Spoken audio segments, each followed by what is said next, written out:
Good afternoon. Welcome to daily currency update from the currency desk. On the first trading session of this week, we witnessed some strong movement, some strength for the Indian rupee against the US dollar. This was the opposite compared to what happened on Friday. We witnessed a strong rally in the dollar against the Indian rupee. Right now, the rupee is expected to remain stable around 53.70 levels.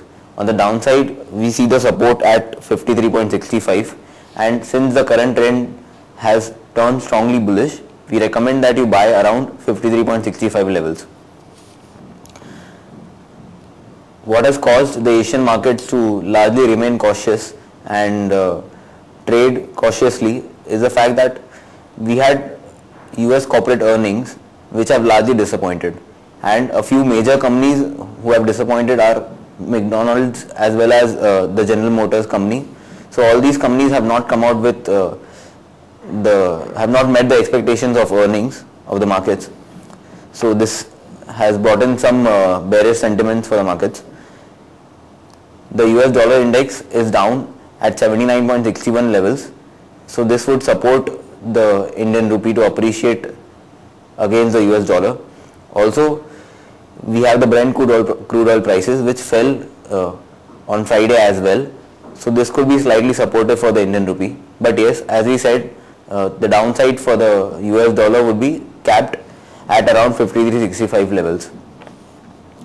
In terms of euro, the euro has remained largely sideways against the US dollar as well as against the Indian rupee.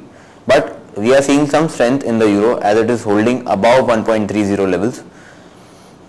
Yes, we can initiate a sell position in euro against the US dollar if the rate comes to around 1.3150 levels. So it would be advisable to sell around these levels.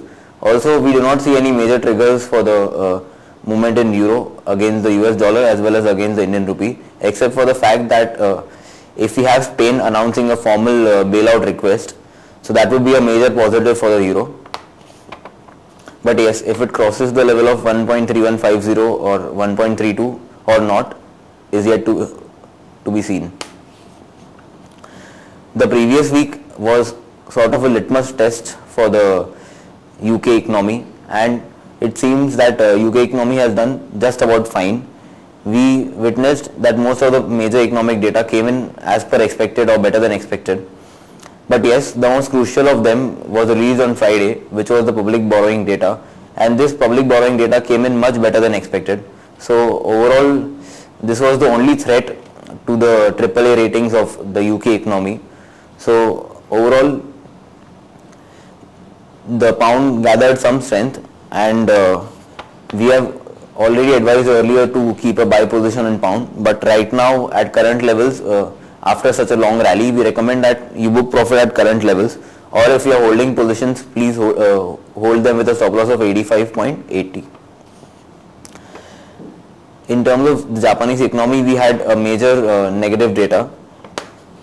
The exports fell to the lowest after the aftermath of the earthquake. So all in all, we are seeing clear-cut negative signals from the Japanese economy, and until unless the Japanese central bank doesn't take any major measures, we do not see the Japanese economy going anywhere.